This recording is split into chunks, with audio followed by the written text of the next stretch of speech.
بسم اللہ الرحمن الرحیم۔ السلام علیکم ناظرین، آج ہے 22 مارچ اور دن ہے جمعے کا۔ یہ رمضان المبارک ناظرین دوسرا جمعہ ہے۔ اللہ تعالیٰ رمضان کی برکتیں نازل فرمائے اپنے رحمت والے مہینے کے صدقے، خاص طور پر فلسطین کے مسلمان بھائیوں پر رمضان کے مہینے میں اللہ تعالیٰ اپنی خاص رحمتیں فرمائے۔ ناظرین، بیرسٹر گوہر صاحب نے جو کہ پاکستان تحریک انصاف کے نئے چیئرمین ہیں موجودہ، انہوں نے کہا کہ عمران خان صاحب کے تمام تر دروازے تمام حلقوں کے لیے کھلے ہیں مذاکرات کے لیے، لیکن عمران خان صاحب کسی ڈیل کے تحت جیل سے باہر نہیں آئیں گے، وہ صرف اور صرف عدالتی کارروائی کے ذریعے سے ہی باہر آئیں گے۔ اور انہوں نے مزید یہ بھی کہا کہ وہ تب تک مذاکرات نہیں کریں گے جب تک خان صاحب جیل میں ہیں۔ یہاں پہ نجم سیٹھی صاحب نے بھی اپنے پروگرام میں کچھ انکشافات کیے ہیں۔ نجم سیٹھی صاحب نے تو یہ کہا ہے کہ اسٹیبلشمنٹ اس وقت خان صاحب سے مذاکرات کے موڈ میں ہے، لیکن خان صاحب یہ جانتے ہیں کہ عوام میں جو وہ اس وقت اتنی مقبولیت حاصل کر چکے ہیں، وہ اسٹیبلشمنٹ کے خلاف جو بیانی ہے اس کی وجہ سے اتنے مقبول ہوئے ہیں۔ یہ نجم سیٹھی صاحب کا کہنا ہے۔ اور نجم سیٹھی صاحب مزید یہ بھی کہا ہے کہ خان صاحب اس وقت کسی بھی ڈیل یا ڈھیل لینے کے لیے تیار نہیں ہیں اور نہ وہ کسی کو دینے کے لیے تیار ہیں۔ وہ اپنے موقف پہ ڈٹے ہوئے ہیں۔ جو انہوں نے فری اینڈ فیئر یعنی الیکشن کے آڈٹ کا مطالبہ کیا ہے، انہوں نے یہ نجم سیٹھی صاحب نے کہا ہے کہ اگر عمران خان صاحب نے ایسا کچھ کیا یعنی ڈیل کچھ لینے کا کیا تو ان کا بیانیے کو تو بہت بڑا دھچکا لگے گا عمران صاحب خان کے بیانیے کو۔ جو ڈونلڈ نون نے انکار کیا ہے کہ اس نے کوئی ایسا پاکستان کو سائفر نہیں لکھا، سائفر میں جو اسم جی صاحب نے بھیجا تھا سفیر تھے وہ پاکستان کے امریکہ میں، ڈونلڈ نون سے ان سے بات کی تھی، جو دھمکیاں دی تھی، تو ڈونلڈ نون نے جو کانگریس میں سوالات کے جواب میں انکار کر دیا ہے۔ تو خان صاحب کی جو اپنے وکلا سے ملاقات کی ہے اس میں انہوں نے بتایا ہے کہ ڈونلڈ لو جھوٹا آدمی ہے، اس نے جھوٹ بولا ہے۔ خان صاحب نے کہا کہ اسم جی صاحب کو بتانا چاہیے کہ ڈونلڈ لو نے اس وقت کیا کہا تھا، صرف اسد مجید ہی سچ بتا سکتا ہے، اسد مجید صاحب کو اپنا موقف دینا چاہیے۔ خان صاحب نے مزید یہ کہا کہ ڈونلڈ لو نے تقریباً 1.5 گھنٹہ کانگریس کے سوالات کا جواب دیا، لیکن سائفر پہ صرف 2 منٹ کے لیے بات کی۔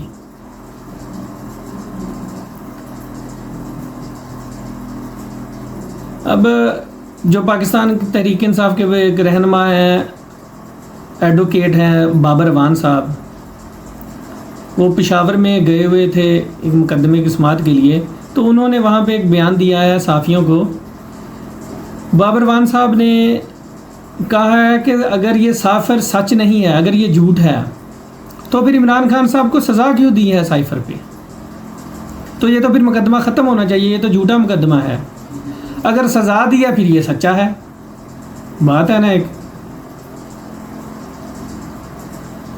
امریکہ میں کانگریس کی جانب سے ایک اور بھی بہت بڑی ڈیولپمنٹ ہوئی ہے۔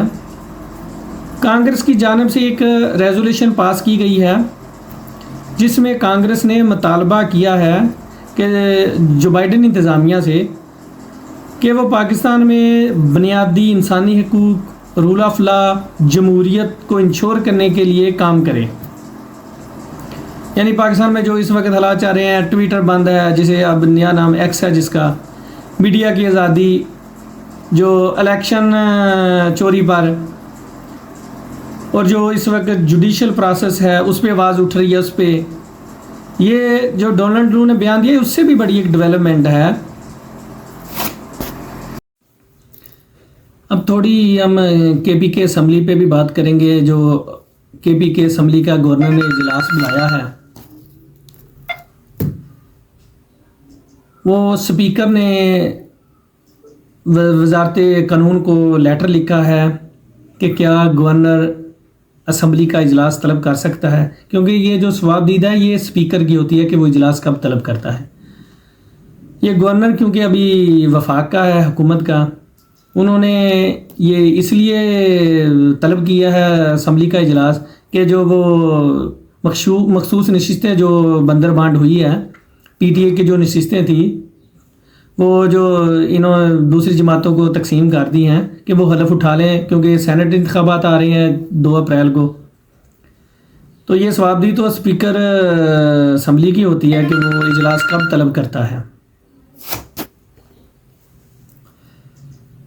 کیونکہ پاکستان تحریک انصاف بھی چاہ رہی ہے کہ یہ مخصوص نشست پہ ابھی حلف نہ ہو، اور ویسے بھی ابھی جو پشاور ہائی کورٹ کا ہے وہ فیصلہ ابھی نہیں آیا، تو وہ پاکستان تحریک انصاف والے اس فیصلے کا انتظار کر رہے ہیں۔ ظاہر ہے انہوں نے سپریم کورٹ میں چیلنج کرنے کے لیے بھی کہا ہے۔ ناظرین، پاکستان تحریک انصاف اور امیر جماعت اسلامی کی ملاقات ہوئی ہے سراج الحق صاحب سے، جس میں پاکستان تحریک انصاف کی طرف سے عمر ایوب تھے، جنید اکبر صاحب تھے اور ڈاکٹر امجد خان تھے۔ اس ملاقات میں یہ طے ہوا ہے کہ دونوں سیاسی جماعتیں جو الیکشن میں دھاندلی ہوئی ہے اس پر بھرپور احتجاج کریں گے۔ اس کے علاوہ شیخ رشید صاحب کو بھی دعوت دیں گے اور مولانا فضل الرحمان کو بھی دعوت دیں گے۔ اس طرح پاکستان تحریک انصاف کو بڑا اتحادی مل گیا ہے۔ اگر جماعت اسلامی بھی ان کے ساتھ مل کے احتجاج کرتی ہے یا مولانا فضل الرحمان، تو یہ رمضان کے بعد حکومت کے لیے بہت ٹف ٹائم ہوگا۔ ناظرین، یہ جو سینٹ انتخابات میں بھی تھوڑی بات کریں۔ سینٹ انتخابات میں جو کہ 2 اپریل کو ہو رہے ہیں، مراد سعید، اعظم سواتی اور جو اور مختلف ہیں پاکستان تحریک انصاف کے امیدوار تھے،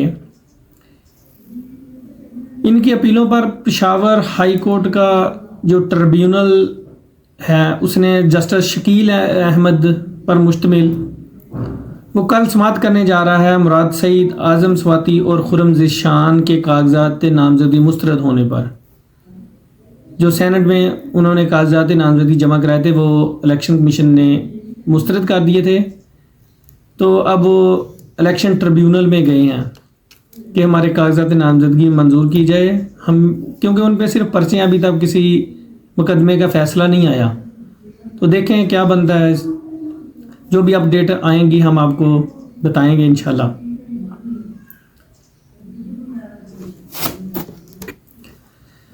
ناظرین، پاکستان تحریک انصاف نے جو درخواست دی تھی اسلام آباد ہائی کورٹ میں جسٹس عامر فاروق صاحب کو جلسے کے لیے، جو 30 مارچ کو جلسہ کرنے جا رہی ہے، جو اجازت مانگی تھی انہوں نے ڈی چوک یا F9 پارک یا پریڈ پارک میں، تو وہ بھی انتظامیہ نے آج رپورٹ جمع کروانی ہے۔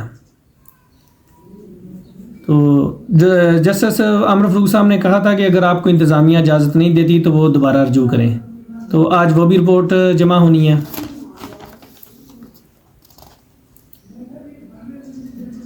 اچھا ناظرین، حامد میر صاحب نے کچھ انکشاف کیے ہیں۔ انہوں نے کہا ہے کہ 3-4 لوگ عمران خان صاحب کے پاس مفاہمت کا پیغام لے کر گئے ہیں۔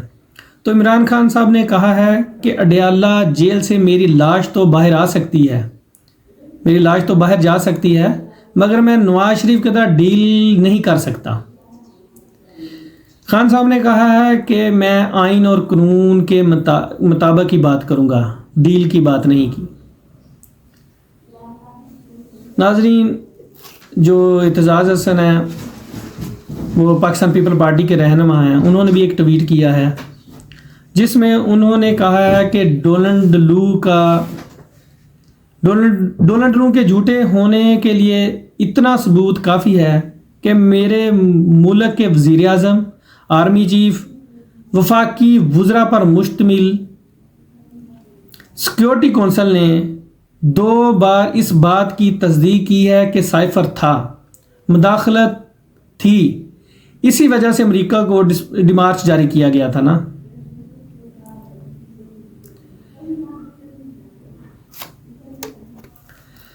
ناظرین آج کے لیے اتنا ہی. انشاءاللہ آپ کو مزید جیسے نئی خبریں آئیں گی آپ کو اپڈیٹ کریں گے.